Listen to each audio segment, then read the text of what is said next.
Time now for sports on 104.7 The Cave. Here's Ned Reynolds. Mike, the intern, Ned Reynolds, back in the studio on a Monday morning. So the NFL draft is history. It was nice to kick off the 2022 season. I thought the Kansas City Chiefs made out like bandits. Brett Veach, once again, proven that he is one hell of a general manager. He's got a great front office, and I think they did everything we could have asked of them, my opinion, especially after the first round. But I think they did really good in the later rounds in the draft, too. I'm going to temper your thoughts a little bit. I will call it adequate to good. The Chiefs did what they had to bolster their defense. Now, are they bolstering it with first-round players and with top-line players and first-string players? No. They built it with the depth, and that's what they were looking for. I was impressed with the fact that they went after the McDuffie kid from Washington, and they traded up to get him. Yes, you need help in the defensive backfield. You're taking a kid from a program that has a history of playing very good or producing very good defensive backs. That is true. But the Washington team this year was 4-8, and they fired their coach late in the season. Still, the McDuffie kid had a lot to offer, and he's a very good first-round draft choice. The edge rusher who they got, Karlaftis from Purdue, seen him play, good player, not overly huge, but a quick player, a guy who could fit in with the defensive charge that the Chiefs have right now. And Chris Jones is still going to be around, as will apparently Frank Clark. Now, is this guy going to come in and take their place? No. He's going to probably play, maybe every third or fourth series of plays that you have. The others, defensive players, 7 out of the 10 were defensive players, and that's where the Chiefs need help, and that's where they drafted for depth. Now, how many of these guys make the team? That remains to be seen. But it's impossible, Mike, as you well know, through the draft to determine a player is going to compete at an upper level. And this is a vast difference between playing college and playing pro.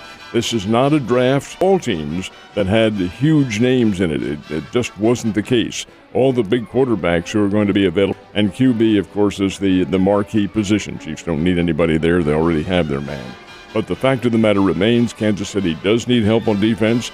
Yes, they did a very wise thing and a predictable thing in a way in going for defense. Picked up is kind of a mystery. His name is Sky Moore from Western Michigan. That's a MAC. That's the Mid-America Conference, not an upper-level conference, but the kid has pretty good skills, and you can see him on film. But that's pretty good skills against that level. How does it translate into pro level? That's the unknown. Well, we'll see. I know a lot of my friends are up there in Kansas City on Saturday. We've got a lot of video and photos and stuff of the draft day coming up, and you'll be able to check that out on our website. Very excited to see what that Wisconsin linebacker can do once he gets on. Yeah, I think he'd be something. And I've heard good things about that O-lineman they got from Kentucky, too. He's a big dude. Yeah, Kennard is a big kid. That's just it. They're real big kids. But, again, the quickness and the ability to be able to acclimate themselves to a different scheme remains to be seen. Now, as far as the learning period is concerned, that they can do. But again, physically, are they ready to do that? Probably not right away, if at all, but we'll see. Also, on the local scene, I heard that a former Missouri State Bear got picked up by, Indianapolis? It's Eric Johnson. He goes to the Indianapolis Colts in the 5th round. And that is really good. This is a really good player, and he's a guy who holds a record that I hope is never broken. He has played in more games than any other Missouri State Bear in history. He's played in 55 games. Now, how is that possible? No thank you to COVID. But the fact is, the guy's played in every single game from his freshman year on. He's from Plainfield, Illinois. He is a big kid. He's 6'5" and probably 298, or maybe 300, but very quick. And at that level, at the FCS level, Missouri Valley Conference level, and we like to think the Missouri Valley Conference is the best FCS division in pro football, the best FCS conference in pro football, in college football, I should say. He has really excelled. He's been an all-conference performer, and he'll do well given a chance by the Colts. So, yeah, that's a good one. Another one, now you're going to see a number more free agents who are going to be signed here in the next probably few weeks. But the the folks in Nixa are celebrating because Chase Allen, who played, of course, for Nixa, and then Iowa State University, Terry Allen's son, has signed as a free agent with the Chicago Bears. Now, with a 7-round draft, free agents have a pretty doggone good chance. That's the key right there. So, hey, congratulations to him, and let's see what happens. It's going to be big, exciting times for these young Bucks in the lead, but they're going to figure out real quick how quick it actually is. All right, let's switch gears here. Hockey, Stanley Cup playoffs begin tonight, and it looks like the St. Louis Blues are on the road. They are on the road to Minneapolis to play the Minnesota Wild. These are all best-of-7 series now, starting tonight and then continuing right up through the latter part of June. That's when the Stanley Cup will be awarded. But the Blues have played very well coming into this championship round. They are on the road. Why? Because they finished with a lesser record than the Wild did. And it really cost them in their last couple of games, especially their final game. They lost to the Las Vegas Golden Knights, they being the Blues, lost to the Golden Knights, and that cost them a chance at home ice. But, Mike, I'm seen it for many, many years. In hockey, I don't think that the home ice makes all that big a difference. It does in basketball, but I'm not convinced that it does in hockey, not convinced that it does in football. Sure, it's nice to play at home, but does it make all that much of a difference? I really don't think so. Anyway, I think the Blues are favored, even though they are on the road, and I wouldn't be at all surprised to see them play very well. Begins tonight. So yesterday, an absolutely gorgeous day for some baseball. Both the Royals and the Cardinals at home. Did they get the dubs?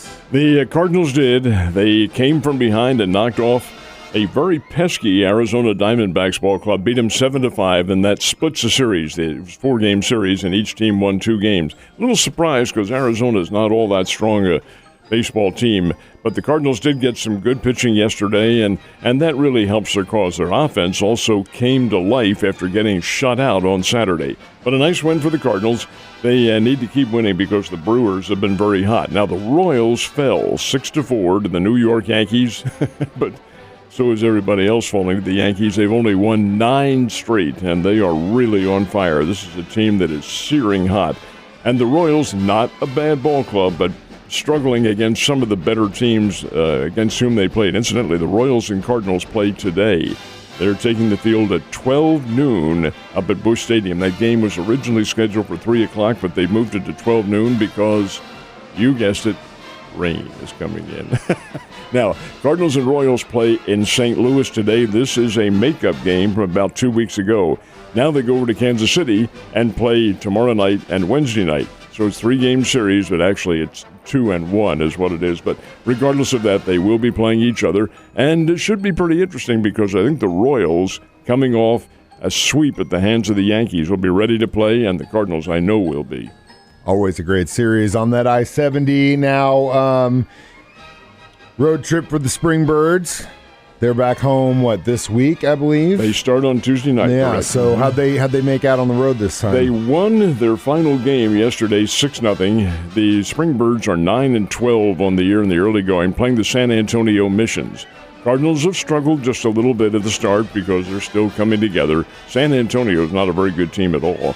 And the Springbirds were able to play well down in Texas. Now they come home again for another 6-game series. This is the way they're operating in the Texas League and in many of the minor league organizations now. They're playing 6-game series, folks. Start on Tuesday, ended on Sunday, and that gives everybody a Monday off for the most part, and it allows the players to avoid those really taxing long bus rides that you have.